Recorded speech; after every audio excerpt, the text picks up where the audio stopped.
buenas tardes. Gracias primeramente por aceptar esta invitación. Al contrario. Claudia Sheinbaum Pardo, mujer, científica, madre, hija mexicana, feminista, activista, premio Nobel, jefa de gobierno y al día de hoy principal puntera en las encuestas para suceder al presidente Andrés Manuel López Obrador, que no es cosa menor. ¿Cómo le haces, Claudia, para combinar todo esto? Pues con mucha creatividad. Yo creo que es convicción al final, lo que hace que tengas un motor. Convicción en todo sentido, porque es convicción a ser madre, a criar a tus hijos, desde que eran pequeños a la fecha que ya son mayores. Hija también, pues estar al pendiente de mi madre, aunque ella es una mujer muy independiente. Hermana, y al mismo tiempo, pues yo creo mucha dedicación y mucha responsabilidad y mucho amor por lo que haces. Yo creo que eso es lo que al final te mueve. ¿Le ha permitido combinar todas estas actividades? Porque... Sí, pues yo pensé desde que era niña que pues yo quería ser como mi madre es profesora universitaria. Entonces yo quería ser profesora universitaria, académica, investigadora.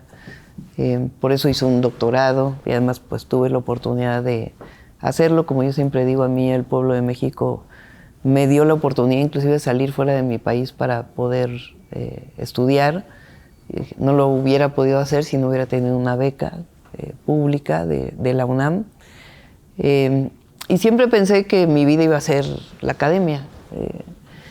Y obviamente madre, hija, todo lo que somos las mujeres normalmente, que al mismo tiempo que trabajamos, que estudiamos, cuidamos a los hijos, lo que hacemos cualquier mujer.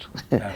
Y después, pero siempre tuve pues este gusanito de la actividad política, del activismo político, desde la universidad, desde muy joven, tanto porque lo vi en mi casa, porque mis padres participaron en el movimiento estudiantil del 68, yo tenía 6 años, pero creces con eso en la casa. En mi casa siempre se habló de política, pero de movimientos sociales, universitarios principalmente. Y también se hablaba mucho de la realidad del país. Y eso yo creo que fue lo que me motivó desde que tenía 15 años, participar en distintas actividades políticas a través de movimientos sociales. Y después, digamos, lo que me involucra más en la política y en el servicio público, pues es haber sido secretaria de Medio Ambiente cuando el presidente López Obrador fue jefe de gobierno. Y el brinco todavía más a la política es cuando en el 2006, él siendo candidato a la presidencia, cuando se viene toda la campaña del peligro para México y todo eso, él me había visto en un debate que tuvimos sobre los segundos pisos. Entonces me llamó y me dijo, quiero que me ayudes en la vocería porque pues es necesario que la gente sepa qué hemos hecho en la ciudad. Yo sabía qué habíamos hecho en la ciudad. Y de ahí pues doy un brinco pues más a la política, digamos. Luego regreso a la UNAM y luego hasta el 2015, que aunque nunca dejé de estar junto al movimiento y en la academia. Sí. Eso nos lleva a una segunda pregunta. Estaba leyendo su biografía, que es bastante conocida, y veo que eres de las únicas, si no es que la única, quisiera decirlo, de los personajes que están aspirando a avanzar en el proceso de transformación, que nada más ha militado en partidos de izquierda. O sea, que no proviene hasta cierto punto del régimen del PRI, por decirlo de alguna manera, o que se nacieron allí, sino bien definida tu ideología desde que estabas en la universidad. Pero lo más sorprendente es que eres licenciada en física por la Universidad Nacional, pensamiento matemático, que regularmente no va tan aunado al tema de las ciencias sociales. Y me sorprende más el título te hablo de tú. Sí, por favor. El título de tu tesis: Estudio termodinámico de una estufa doméstica de leña para uso rural. O sea, ¿cómo implementar el tema y el conocimiento científico y llevarlo a una solución de un problema bastante grave, sobre todo para las mujeres, que son en ese contexto, pues son quienes están al frente de, en aquel momento, pues no había un interés por resolver eso. ¿Cómo surge esta idea? ¿Qué te lleva a tomar esa decisión de hacer esa tesis? Pues son varias cosas. Una, que siempre estar vinculada a movimientos sociales. Y estar vinculada a movimientos sociales significa el deseo de transformación de tu país. Porque no es vincularte por vincularte, sino porque sabes que hay injusticias. Y esa injusticia es lo que te lleva a participar, a moverte, a organizarte. Y en la Facultad de Ciencias, pues la Facultad de Ciencias también, aunque se estudia, ahora hay muchas más carreras, ¿no? Pero entonces era física, actuaría, matemáticas y biología. Y increíblemente la Facultad de Ciencias, aunque es, pues, estudias actividad científica o disciplinas científicas, siempre fue muy participativa. Cuando yo entré a la Facultad de Ciencias se organizaba por asambleas generales. Entonces, venía el cambio de director. Y la primera asamblea donde yo entré, por alguna razón me propusieron para ser parte de la mesa directiva de la asamblea. Y después fueron como 30 asambleas de discusión sobre el cambio de director. Y para ya no elegir otra vez mesa, me tocó estar ahí en la mesa. Entonces siempre estuve participando. Y después, como cuando estábamos en sexto semestre, estábamos, porque un grupo de estudiantes decidimos que queríamos que la física pues fuera aplicada, que lo que hiciéramos fuera aplicado. Entonces, conseguimos un financiamiento de una asociación canadiense, el IDRC, el IDRC, y con un maestro que enseñaba energía, que después pues toda mi vida me dediqué a energía y medio ambiente. Y entonces ese maestro era de Michoacán. Entonces él nos llevó por primera vez a una comunidad rural. Y ahí decidimos que queríamos seguir, conseguimos el financiamiento y trabajamos primero en una comunidad una historia muy triste porque las guacamayas desapareció por conflictos agrarios, se mataron entre ellos, terrible, terrible. Y después fuimos a la meseta Purépecha, a Cheranástico se llama el pueblo donde estuvimos, Cheranatzikurin, en Purépecha. Y ahí fue que pues yo decidí, entonces se habían hecho esas estufas en Guatemala. De ahí tomamos la idea. Y entonces íbamos 15 días al mes a las comunidades, a la comunidad. Y 15 días estábamos en la ciudad y nos las arreglábamos para llevar las materias y al mismo tiempo estar en la comunidad. Yo iba casa por casa, pero midiendo leña. Entonces hacíamos la estufa de leña a quien quería, que era, pues a diferencia de las 3 piedras, una estufa que tenía hornillas y una chimenea para sacar el humo. Entonces hacíamos la estufa y entonces medíamos la leña que se usaba antes y la leña que se usaba después. Y posteriormente pues ya hice todo el estudio teórico termodinámico de la estufa. Y terminaste haciendo pero pues ahí se aprende mucho, se aprende además yo desde chica, mi mamá nos llevó a ver todas las pirámides habidas y por haber en el país, y ella coleccionaba huipiles. Entonces estuvimos en muchísimas comunidades que ella quería pues acercarse a la gente y tener los textiles mexicanos. Y entonces para mí pues la zona rural no era tan alejada, pero ahí pues aprendí el México rural y la cultura indígena y las carencias. Y las personas y las fiestas y el amor al México profundo. Sí. Tengo este libro y voy a citar esta frase. Me detengo un poco en lo que mide, que se llama Las medidas del mundo, ¿no? Y así empieza diciendo: cuando puedes medir aquello de lo que hablas y expresarlo con números, sabes algo acerca de ello. Pero cuando no lo puedes medir, cuando no lo puedes expresar con números, tu conocimiento puede ser pobre e insuficiente. Platicaste ahorita, me diste cuánto se utilizaba de leña antes y cuánto. Eso habla de que se requieren perfiles que sepan ya no solo del tema de lo social, sino cuando ya se sabe lo que se mide, pues ya se puede tener un diagnóstico más claro sobre dónde tiene que ir. Sí, aunque es un poco determinista la frase, pero yo pienso que ¿en qué me ha ayudado a mí mi conocimiento científico o el haberme dedicado a la ciencia? En la ciencia al final te preguntas el por qué. Y yo creo que cuando ves la realidad social, hay que preguntarse por qué. Porque es esta idea de que se es pobre porque no has trabajado lo suficiente, pues yo no estoy de acuerdo, ¿no? Tiene que ver con un sistema que ha provocado este distanciamiento, esta diferenciación social. Por supuesto que todos debemos de trabajar, pero hay gente que trabaja mucho y no gana lo suficiente para poder tener una vida digna. Sí, hoy ganan más porque el presidente subió el salario mínimo. Pero realmente el cuestionarte por qué es lo que se lleva tanto en la ciencia como en la política, yo por eso digo que la ciencia con conciencia es igual que la política para la transformación. Sí. Sí. Ahí es donde nos vamos entonces a un tema importantísimo, porque pues tú has estado activa, eres fundadora del movimiento, has estado muy cerca del presidente en todo este proceso. Sin embargo, pues entendemos que los procesos democráticos requieren un cambio y también a veces continuidad, a veces no.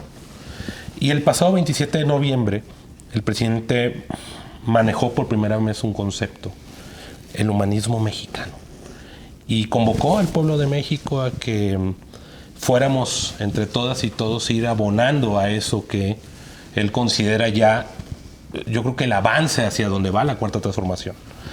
Claudia Sheinbaum, en ese llamado que hace el presidente Andrés Manuel a conformar y a construir el humanismo mexicano, para ella, ¿qué es ese término que el presidente invita a todas y a todos a que fuéramos construyendo? Bueno, humanismo mexicano tiene, yo diría, por un lado, el conocimiento de la historia de México. Y eso nos lo ha enseñado el presidente. No puedes pensar que estás en este momento histórico viviendo como burbuja. Hubo muchas luchas previas y una historia que nos ha llevado a este momento, y también eso nos va a permitir pues construir a futuro. Pues esta frase de si no sabes de dónde vienes, no sabes a dónde vas. Y la historia de México, con todas sus revoluciones y revoluciones violentas, las 3 transformaciones previas, tiene un pasado muy humanista. ¿En qué sentido? Los sentimientos de la nación de Morelos son profundamente humanos. La historia de los liberales mexicanos, que es una generación única, que llama a la división de la Iglesia y el Estado. Pero es una generación profundamente humanista. ¿En qué sentido? Los liberales eran cultísimos, la mayoría de ellos, escritores, y al mismo tiempo dirigían ejércitos. Y tú tienes un Juárez con una profundidad enorme, muy, muy humana, ¿no? Para el momento, además, muy adelantado a su época. Y luego la revolución, con todo pues lo terrible que fue la violencia en la revolución. El Madero pues es un hombre profundamente democrático, y eso pues al final te habla de un humanismo muy grande. Y al final, después de la revolución, México ha sido la historia del siglo XX y lo que viene del XXI, la lucha por la justicia social y por la democracia. Y no hay nada más humano que la justicia social, porque puedes ponerle toda la teoría que requieres, que es importante, Pero la justicia social al final habla de un sentimiento profundamente humano, de que todos seamos iguales. Quizá viene de la Revolución Francesa, pero también es parte, pues, de la historia de México. Entonces, el humanismo mexicano, digamos, la frase que lo refleja del presidente López Obrador es: por el bien de todos, primero los pobres. No puede haber nada más humano que esa frase, porque tienen en su contenido mucha fortaleza, digamos, ideológica, política, porque finalmente es hacer gobierno para disminuir desigualdades y erradicar la pobreza, pero al mismo tiempo tiene un sentido humanista enorme, que no vamos a poder estar bien nunca si hay desigualdad y hay seres humanos que no tienen lo mínimo indispensable. Entonces yo creo que la construcción del humanismo mexicano, al que el presidente López Obrador lo ha llenado además de contenido, porque él ha construido un modelo único con la economía moral de la austeridad republicana y de sin endeudarte y haciendo un gobierno sin corrupción, austero, alcanza para distribuir los recursos, para disminuir desigualdades y generar progreso con justicia. Eso que se refleja en las distintas obras que está haciendo el presidente, en los programas sociales que hoy son derechos, en lo que puede constituirse un estado de bienestar en México, en el sentido del derecho a la educación, el derecho a la salud, el derecho a la vivienda, como mínimos indispensables para ser felices, el derecho a un salario digno y un trabajo digno. Todo eso constituye en el humanismo mexicano, que tiene su base desde las culturas prehispánicas, que México tiene el privilegio, tenemos el privilegio de un país que tiene pues esta historia prehispánica, o vamos a llamarle de los pueblos originarios, y las culturas originarias y las lenguas que se mantienen hoy gracias a la resistencia de millones, y al mismo tiempo pues la solidaridad que encuentras en muchísimos lugares de México. La ciudad es una ciudad hipersolidaria.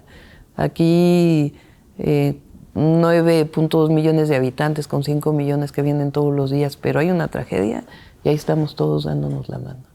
Eso es el humanismo mexicano y la construcción hacia adelante de lo que son nuestros orígenes, son nuestros principios, que esos no se pueden traicionar porque representan el anhelo del pueblo de México y lo que se construye a partir de ahí hacia el porvenir. Importantísimo, porque esto viene también a empatar con este gobierno que tú has encabezado en la Ciudad de México, en el que nos has demostrado, por ejemplo, el tema de la movilidad y el transporte, que eso es un tema de justicia social. Lo platicaba con una persona, yo radico en Monterrey, y en Monterrey si no tienes vehículo es muy difícil moverte, muy difícil, y lo que existe es, prácticamente es una ciudad para gente con privilegio del automóvil, su calidad del aire, pues obviamente por eso mismo, y no han tenido o ciudades como Guadalajara. Sin embargo, a partir de que tú asumes la jefatura de gobierno, digo, ya lo venías haciendo desde el proyecto del Metrobús, sobre todo el Metrobús, el segundo piso. Pero ahora, ¿cómo ha sido este proceso ya de tu ser jefa de gobierno e implementar el tema de movilidad y todo esto que has venido realizando en la Ciudad de México? Pues primero hay que... tiene uno que tener al menos las bases claras de lo que vas a hacer. Porque si llegas al gobierno apenas a improvisar. Y después, nosotros tampoco hemos subido impuestos ni derechos, más que en términos reales. Inclusive vivimos momentos difíciles en el ingreso de la ciudad con la pandemia. Pero si tienes claro qué es lo que hay que hacer, cómo hacerlo, sales adelante. Y un buen equipo también. Hay que tener un buen equipo porque no todo depende de la jefa de gobierno. Y también que sean proyectos que tengan su legitimidad social. Porque hay proyectos que no necesariamente la gente acepta, pues porque no están sustentados en resolver los problemas de la gente. Y aquí, por ejemplo, el cablebús, el teleférico, los dos teleféricos más grandes urbanos, pues fue digo, no es que sea idea nuestra, porque ya hay otros teleféricos, particularmente en Colombia, en La Paz, Bolivia. Nosotros, antes de entrar al gobierno, invitamos al que dirigía mi teleférico en La Paz, para que nos dijera cómo lo habían hecho. Y a partir de ahí pues aprendimos bastante y fue un poco el esquema que seguimos aquí. Pero los teleféricos no es lo mismo haberlo hecho en una zona pues que no es popular, hacerlo en las zonas más pobres de la ciudad, que resuelvan no solamente un problema de transporte, que sean compatibles con el medio ambiente, que no generen emisiones, pero que resuelvan un problema de movilidad al que menos tiene. Y eso es lo que le da una gran legitimidad al cablebús de la Ciudad de México. Sí, yo sorprendidísimo el cablebús, el tema del metrobús elevado, único en el mundo, y la renovación de todos los trolebuses. Eso, de verdad, impactado por la tecnología, por el tema ambiental, por el tema de movilidad. ¿Cómo ha sido cómo le has hecho? Porque se puede recordar que siempre la excusa es, no hay dinero que alcance. ¿Cómo ha alcanzado el presupuesto de la ciudad? Nosotros el primer año ahorramos 25,000 millones de pesos. Yo estimo que en total, si hubiera seguido por el mismo camino del anterior jefe de gobierno, pues obviamente no se hubiera podido hacer nada de esto, a menos que hubieran subido impuestos o la tarifa del metro, o la tarifa de los trolebuses o de los autobuses, porque quitamos la mayor parte de la corrupción arriba. Y reorientamos el presupuesto. Entonces nosotros desde el 2018 que llegamos, cuando gané la elección, yo le pedí al entonces jefe de gobierno que nos dejaba diseñar el presupuesto del 2019. Entonces lo que se aprueba en el Congreso, no totalmente, pero sí ya viene con una reorientación, y por eso desde el primer año pudimos hacer un montón de cosas que no hubiéramos podido hacer. Sí, no, y hoy se nota una ciudad más segura, se ve, se palpa, más iluminada, con mayor movilidad, con nuevas líneas de metrobús también. Y bueno, pues estos logros finalmente, Claudia, pues te ponen por eso en casi Bueno, todos. En nuestra beca, ya que estás preguntando, tenemos becados a todos los niños y niñas de la ciudad que van a escuela pública. Hicimos 2 nuevas universidades donde 40,000 jóvenes pueden estudiar. Todo el programa de movilidad, metro, metrobús, trolebuses, autobuses, teleférico, el trolebús elevado, un segundo piso de 8 kilómetros solo para trolebuses. Y hemos hecho una inversión importante en agua potable y drenaje que, si no lo hubiéramos hecho, estuviéramos viviendo peores problemas de los que estamos viviendo ahora, ¿no? Entonces, y todo pues reorientando recursos. Al final, ¿cómo sientes tú que recibes la Ciudad de México? ¿Sientes que cumpliste con el compromiso? ¿Te sientes satisfecha al final? O bueno, a estos 4 años, más que al final, todavía faltan 2. ¿Cómo se siente Claudia Sheinbaum en este momento con los logros obtenidos? Pues con la convicción de que hemos puesto nuestro corazón, nuestro pensamiento y todo nuestro esfuerzo para cumplir los compromisos que hicimos. Recibimos una ciudad que estaba en medio de la corrupción, con un gobierno que traicionó su origen y que se corrompió hasta la médula, diría yo, y que se convirtió en un gobierno muy frívolo, donde la fiesta personal era una forma de gobernar. Y eso lo cambiamos, porque la gente sabe que aquí trabajamos y que los recursos públicos se utilizan para lo que se deben utilizar. Y por supuesto vivimos además momentos muy difíciles porque pues se atravesó la pandemia, la crisis económica producida por la pandemia. Cuando llegamos estábamos en el peor momento de inseguridad y violencia en la ciudad, en el peor histórico que jamás hubiera habido. Hemos bajado los delitos en alrededor del 60%. Con una estrategia, y la estrategia tiene que ver con atención a las causas, mejorar la policía y coordinarse y también labores de inteligencia que hemos mejorado, cámaras, también mucha tecnología. Y todo eso, pues evidentemente uno quisiera hacer más. Siempre. Claro. Porque la ciudad pues tiene muchísimos problemas históricos y uno quisiera pues resolver los problemas de la gente, pero Lo que sí hemos hecho, y creo que lo sabe la ciudadanía, es que hemos entregado el corazón en esto. Otra de las cosas que me sorprende es el tema tecnológico en la ciudad. ¿Cómo fuiste integrando a través de la agencia y has ido simplificando los procesos? Y esto hacia el futuro sirve porque le vas evitando a las personas temas de movilidad, temas de que vaya simplificando. Este proceso, ¿cómo lo desarrollan? ¿Cómo lo llevan a cabo? Pues yo generé esta nueva entidad dentro del gobierno que se llama Agencia Digital de Innovación Pública. Entonces, todos los trámites que se han mejorado, simplificado, ha sido gracias a este equipo. Es un equipo pues de gente muy joven y luego pues dejamos prácticamente de comprar las licencias de software y a través del software abierto y con un grupo de jóvenes que le llamamos la fábrica de software de la Ciudad de México, jóvenes hombres y mujeres que pues han logrado esto. Entonces, pues es lo mismo, es diseño desde antes, mucho trabajo y mucha convicción para poder haber atendido estos temas. Y también la idea de que ahora sí que, como dice el eslogan del Politécnico, ¿no? La tecnología al servicio de la patria. Exactamente. Porque no es la tecnología per se o la innovación per se, es para qué.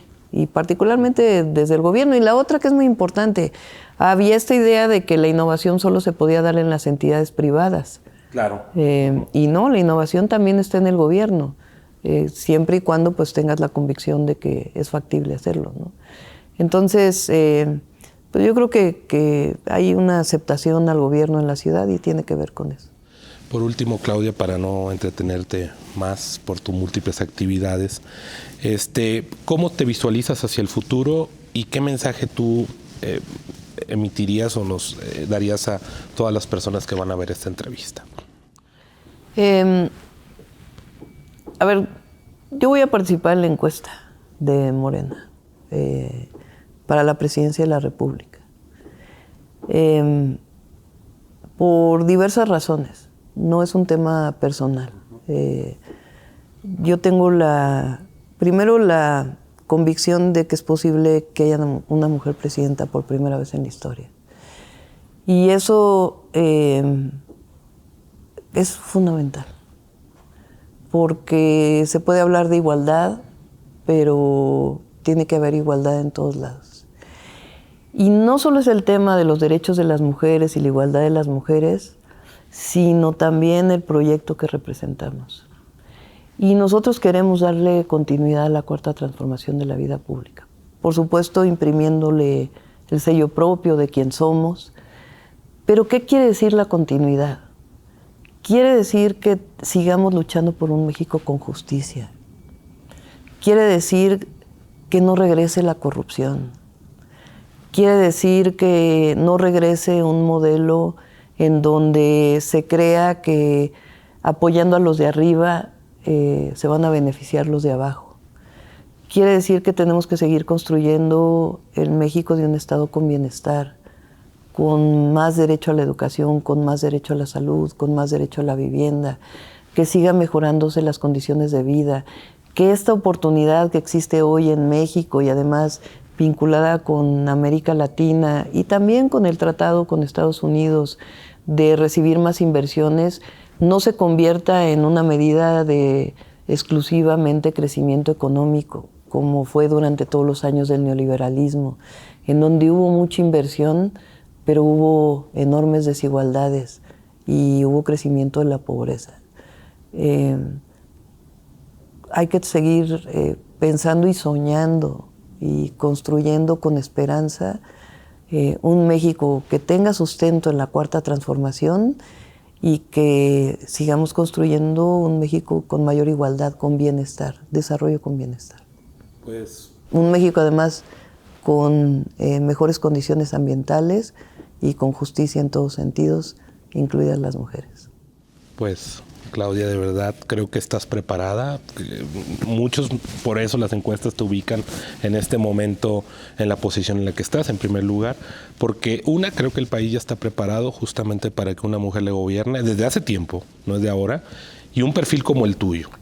Siempre estuvo preparado para que una mujer lo gobierne, nomás que ahora nos hacemos cargo. Sí.